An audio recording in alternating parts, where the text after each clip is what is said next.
اعوذ باللہ من الشیطان الرجیم بسم اللہ الرحمن الرحیم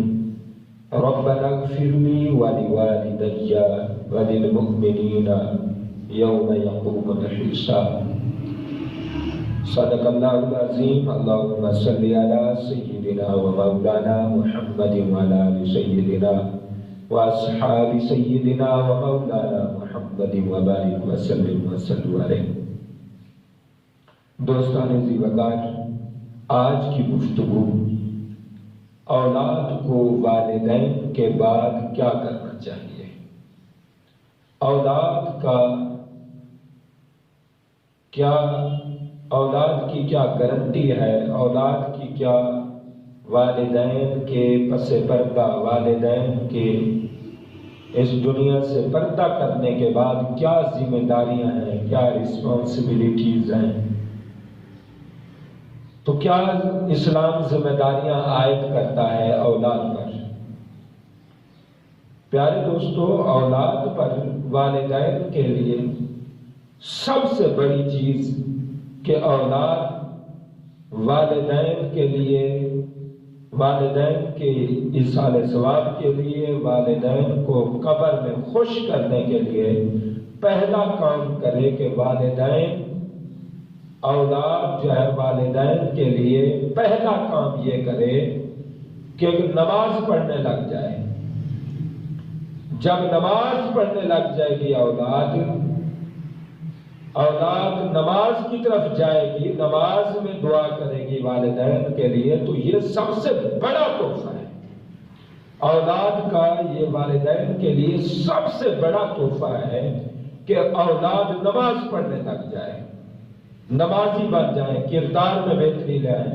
تاکہ دنیا دیکھے اور دنیا ان کے والدین کی تعریف کرے کہ یہ بڑا اچھا بچہ ہے، یہ فلاں کا بچہ ہے جی، فلاں کا بچہ ہے، دیکھا جی فلاں کا بچہ ہے۔ ہر طرف سے جب والدین کی تعریف ہوگی، توصیف ہوگی، تو یہ اولاد کے پہلی ذمہ داری ہے کہ والدین کے بعد وہ عمل صالح کی طرف بڑھیں۔ اور دوسرا، آقا علیہ السلام نے فرمایا جو اولاد اپنے والدین کے بعد قرآن کی طرف نگاہ کرے گی، اللہ رب العزت ان کے والدین کو قبر میں بھی حشر میں بھی عزتوں سے نوازے گا۔ قبر حشر کی عزت والدین کی چاہتے ہو، والدین کی قبر کی حشر کی عزت چاہتے ہو، نجات چاہتے ہو، فلاح چاہتے ہو، کامیابی چاہتے ہو، کامرانی چاہتے ہو، سرخروئی چاہتے ہو، قبر حشر ان کا کامیاب کرنا چاہتے ہو، تو تمہیں قرآن سے جڑنا ہوگا۔ جتنا آپ قرآن سے جڑتے جائیں گے والدین کے درجے بلند ہوتے جائیں گے، جتنا آپ قرآن پڑھتے جائیں گے، تلاوت کرتے جائیں گے، سماعت کرتے جائیں گے، قرآن کے احکامات پر عمل کرتے جائیں گے، حلال کو حلال سمجھیں گے، حرام کو حرام سمجھیں گے۔ جب اس قدر تم قرآن سے جڑ جاؤ گے تو تمہارے والدین کی قبریں یہاں جنت بن جائیں گی، یہاں جنت کا باغ بن جائیں گی، یہاں جنت کا منظر پیش کریں گی۔ اولاد، تیسرا کام، اولاد مسجد کی صفائی کرے۔ سب سے بڑی، حضور نے فرمایا میری امت میں اگر کوئی سب سے بڑا عمل صالح ہے وہ عمل صالح مسجد کی صفائی کرنا ہے۔ جیسے تم اللہ کے گھر کی صفائی کرو گے تمہارے والدین کی قبریں صاف ہوں گی، فتنوں سے، آزمائشوں سے، عذاب سے، کیڑے مکوڑے، سانپ بچھو، ہر چیز سے وہ صاف ہوں گی قبریں۔ جس طرح اللہ کا گھر خوبصورت ہوگا اس طرح تمہارے والدین کی قبریں خوبصورت ہوگی۔ اور اس سے بڑھ کر ایک اہم پوائنٹ یہ ہے، جب والدین اس دنیا سے چلے جائیں،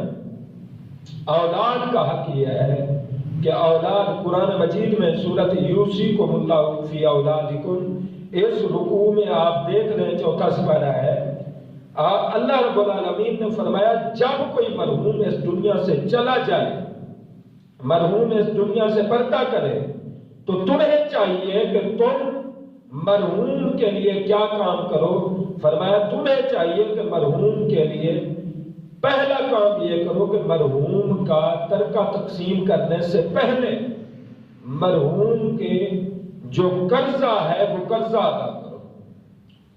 بہت اہم پوائنٹ ہے۔ ہم ان کے بعد دیگے پکاتے ہیں۔ میں سمجھتا ہوں کہ وہ اگر بھوک سے مر گئے ہیں، پیاس سے مر گئے ہیں، وہ نعمتیں نہیں کھاتی، انہوں نے نعمتیں نہیں کھائیں، فاقہ کشی میں وہ دنیا سے پردہ کر گئے، ان کے بعد تم اگر دیگے پکاؤ، کھانے پکاؤ، کھانے تقسیم کرو، خرچے کرو، خوب خرچے کرو، میں کہتا ہوں یہ کیا ہے؟ وہ تو بھوکے مر گئے، وہ تو پیاسے مر گئے، مزہ تو جب تھا کہ انہیں تو کھلاتا۔ اور والدین کے ایصال ثواب کے لیے سب سے پہلی چیز یہ ہے والدین کا قرضہ ادا کرو۔ قرآن مجید میں آتا ہے، ایک ہی رکوع میں فرمایا من بعد وصیۃ یوصی بہا او دین، اور اگلے الفاظ چیک کریں، من بعد وصیۃ یوصین بہا او دین، اور آگے الفاظ چیک کریں، اللہ نے فرمایا من بعد وصیۃ توصون بہا او دین، اور آگے فرمایا من بعد وصیۃ یوصا بہا او دین۔ اللہ رب العالمین نے ٹچ رکھا ہے دین کو، قرضے کو۔ سب سے پہلی چیز قرضہ ادا کرنا ہے۔ سب سے اگر اپنے ماں باپ کو،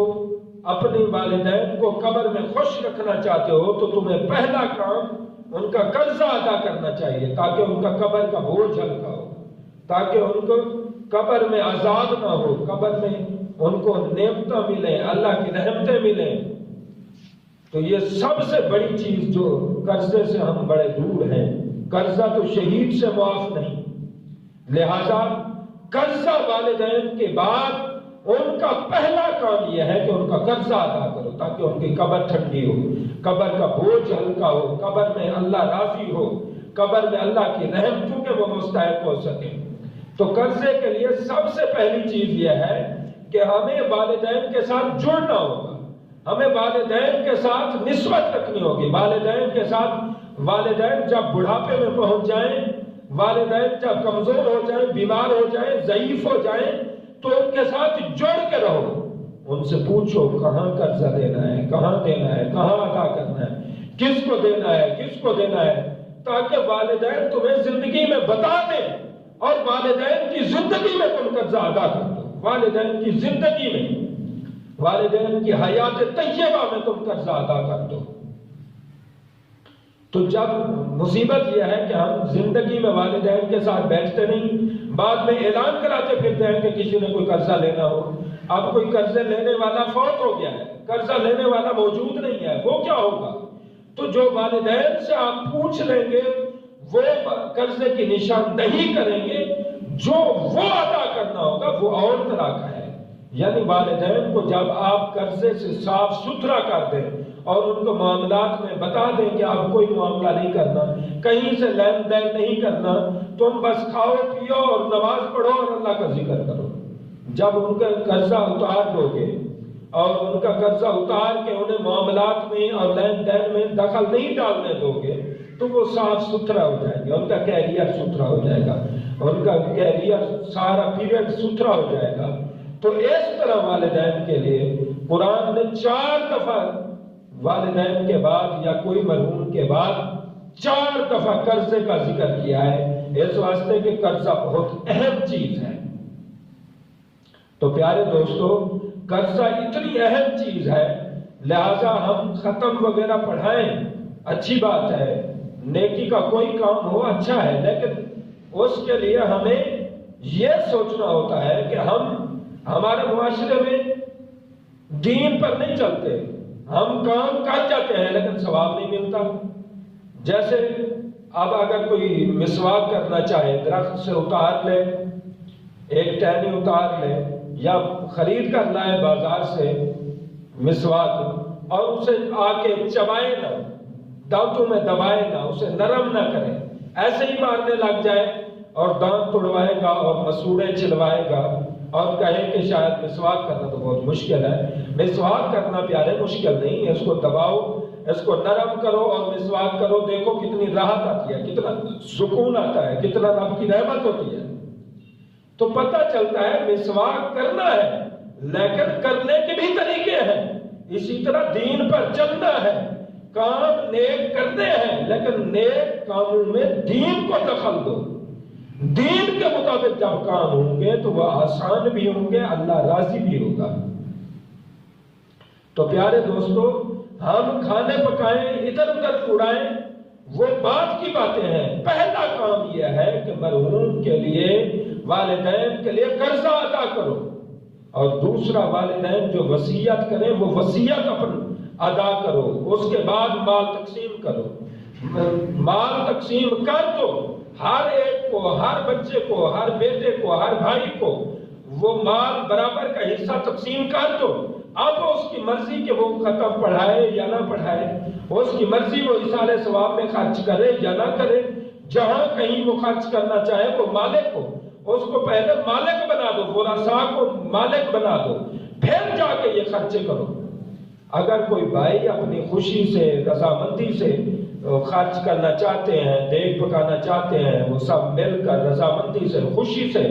اگر وہ دیگ پکائیں تو کوئی حرج نہیں، لیکن کسی کو مجبور نہیں کر سکتے، زبردستی نہیں کہہ سکتے، ان کو تانے نہیں دے سکتے، اس لیے کہ یہ کوئی فرض واجب چیز نہیں ہے۔ فرض واجب چیز قرضہ ادا کرنا ہے، جو اہم ہے، جو امپورٹنٹ ہے۔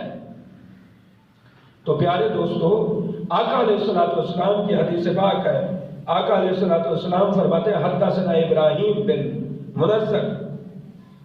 منذر رضی اللہ تعالیٰ عنہ یہ حدیث روایت کرتے ہیں، بخاری شریف کی یہ حدیث پاک ہے کہ حضرت جابر بن عبداللہ رضی اللہ تعالیٰ عنہ فرماتے ہیں کہ میرے والد محترم شہید ہو گئے۔ فرمایا میرے والد محترم جنگ احد کے دن ان اباہ قتل یوم احد شہیدا وعلیہ دین،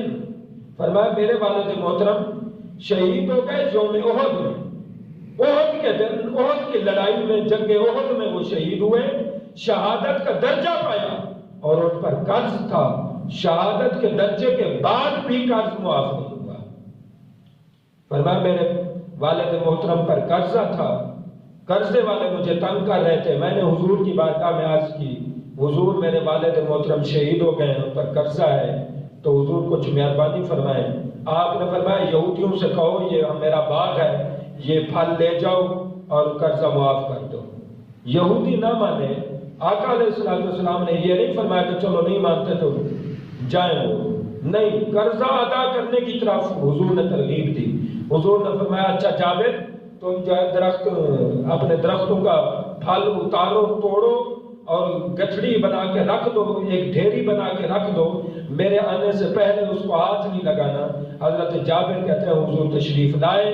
اور حضرت عمر بھی کہتے ہیں کہ آقا علیہ السلام حضرت جابر کے باغ کی طرف حضور گشت فرما رہے تھے، قدم لگا رہے تھے اور چکر کاٹ رہے تھے، بس میں نے سمجھا کہ حضور اس کے باغ میں گئے ہوئے ہیں، چکر کاٹ رہے ہیں، تو برکت ہوگی، تو وہی برکت ہوئی۔ حضرت جابر رضی اللہ تعالیٰ عنہ کہتے ہیں حضور میری ڈھیری پر تشریف فرما ہوئے اور فرمایا یہودیوں کو بلاؤ۔ یہودی آتے گئے، حضور قرضہ دیتے گئے، کھجوریں توڑ توڑ کر وزن کر کے دیتے گئے، حتیٰ کہ سارے قرضہ میرے والد محترم کا قرضہ سارا ادا ہو گیا، اور جو کھجوریں تھیں وہ ویسی کی ویسی ہی رکھی۔ پتہ چلتا ہے والدین کے بعد پہلا کام ان کے قرضے ادا کرنا ہے، اور والدین کے بعد ایصال ثواب کرو۔ قرآن کہیں مدرسے میں لے کر دو، قرآن لے کر دو، حدیث کی کتابیں لے کر دو، بکس لے کر دو، کسی طالب علم کو کپڑے لے کر دو، اس طرح کے کوئی کنواں کھدوا دو، کوئی فلٹر لگوا دو، کوئی اچھے سے اچھے کام جو صحابہ کرام کی زندگی کے مطابق ہیں اور ان کا ثبوت ملتا ہے، جب ایسے کام تم کرو گے یقیناً حدیث پر بھی عمل ہوگا، اور ان بڑے لوگوں کا کام کرنا تمہارے لیے بہت زیادہ نفع کا باعث ہوگا۔ تو احباب، ہمیں والدین کی صحیح معنی میں اللہ محبت نصیب فرمائے، اور ان کے بعد جو حقوق ہیں، سب سے بڑا حق یہ ہے اولاد والدین کے بعد نیک ہو جائے، اور یہ سوچے کہ میرے والد محترم چلے گئے ہیں، میرے والدین چلے گئے ہیں، اب میرا ہی نمبر ہے جانے کا۔ سب سے پہلے والدین کے جانے کو اپنے لیے عبرت سمجھے، نصیحت سمجھے، اور سمجھے کہ جو مجھے دنیا میں لائے تھے وہ چلے گئے، تو اب اس کے بعد میرا ہی نمبر ہے، میں بھی کسی کا والد بن چکا ہوں۔ تو پیارے، سب سے پہلے اولاد والدین کے بعد نیک بن جائے، صالح بن جائے، دعائیں کرنے والی بن جائے، اور صدقہ جاریہ کرنے والی بن جائے، نمازوں کی پابندی کرنے والی بن جائے، اور مسجدوں کو آباد کرنے والی بن جائے، قرآن کے ساتھ یاری لگائے، دوستی لگائے، ہر وقت صبح و شام والدین کے لیے حسین قرآن کی تلاوت میں ان کو یاد کرے، ان کو ذکر کرے، اور ان کی قبروں پر جائے، زیارت کرے، اور ان کی زیارت کرائے، ان کو زیارت کرائے۔ اس طرح مالک لم یزل ہمیں صحیح معنوں میں عمل کرنا نصیب فرمائے۔ وآخر دعوانا الحمد